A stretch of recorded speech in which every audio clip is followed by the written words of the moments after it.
Welcome to BSP tutorial Sindhu నాగరికత bits part 4. Sindhu నాగరికతలో జంతు బలి ఆధారాలు దొరికిన ప్రాంతం ఏది? ఆన్సర్ కాలిబంగన్.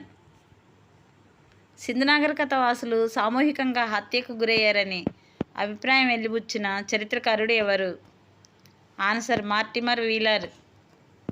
ఏ ప్రాంతపు హరప్ప ప్రజలు ఏనుగును మచ్చిక చేసుకున్నారు? ఆన్సర్ గుజరాత్. హరప్ప వాసులు ద్రావిడులను ప్రతిపాదించిన వారు ఎవరు? Answer father Heras. ప్రకృతి వైపరీత్యాలే సింధు నాగరికత పతనానికి కారణం అని పేర్కొన్న చరిత్రకారుడు ఎవరు? Sir John Marshall. Answer. Lothal నగరం ఏ నదీ తీరాన గలదు? ఆన్సర్ బొగవార్. కాలిబంగన్ ఏ నదికి తీరాన గల ఉంది? గాగ్గర్. ఆన్సర్. సింధు నది ప్రవాహ మార్గంలో వచ్చిన మార్పులే ఈ నాగరికత పతనానికి కారణమనే అభిప్రాయం వ్యక్తం చేసిన చరిత్రకారుడు ఎవరు? ఆన్సర్ లాంబ్రిక్. హరప్ప లిపి నుండి పరిణామం చెంది ఏ లిపి ఉద్భవించిందని చరిత్రకారుల అభిప్రాయం? ఆన్సర్ బ్రాహ్మీ లిపి. రాగితో చేసిన గాజులు హరప్ప నాగరికతలో ఎక్కడ బయలుపడ్డాయి? ఆన్సర్ కాలిబంగన్. బన్వాలి నగరం ఏ నదీ తీరాన ఉంది? ఆన్సర్ సరస్వతి. హరప్ప సంస్కృతి క్షీణత భారతదేశ చరిత్రలో ఒక పెద్ద వెనకడుగు అని అభిప్రాయపడిన చరిత్రకారుడు ఎవరు? Answer D D Kosambi.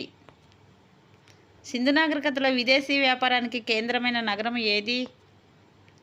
Answer Lothal. Harappa నాగరికతలో రాగిలోహపు రథము ఎక్కడ బయలుపడెను? ఆన్సర్ దయామాబాద్.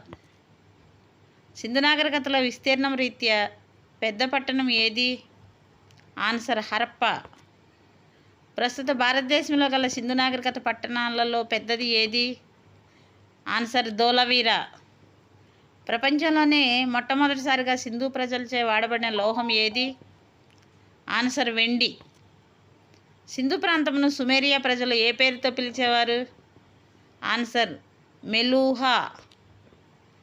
ఆర్యుల దండయాత్ర వల్ల సింధు నాగరికత అంతమైందని చెప్పినది ఎవరు? Answer Mortimer wheeler. వరదల వల్ల సింధు నాగరికత అంతమైందని చెప్పినది ఎవరు? Answer GF Dale's. ఏ ప్రాంతంలో కుమ్మరి చక్రం బయలుపడింది? ఆన్సర్ హరప్ప. సింధు ప్రజలకు తెలియని జంతువు ఏది? ఆన్సర్ గుర్రము. సింధు నాగరికత ఏ యుగమునకు చెందినది? కాంస్య తామ్ర యుగానికి చెందినది.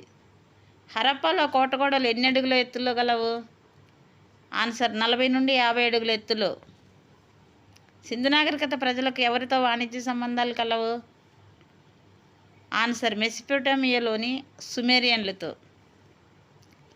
ఈ వీడియో మీకు నచ్చినట్లయితే సబ్స్క్రైబ్ చేయండి.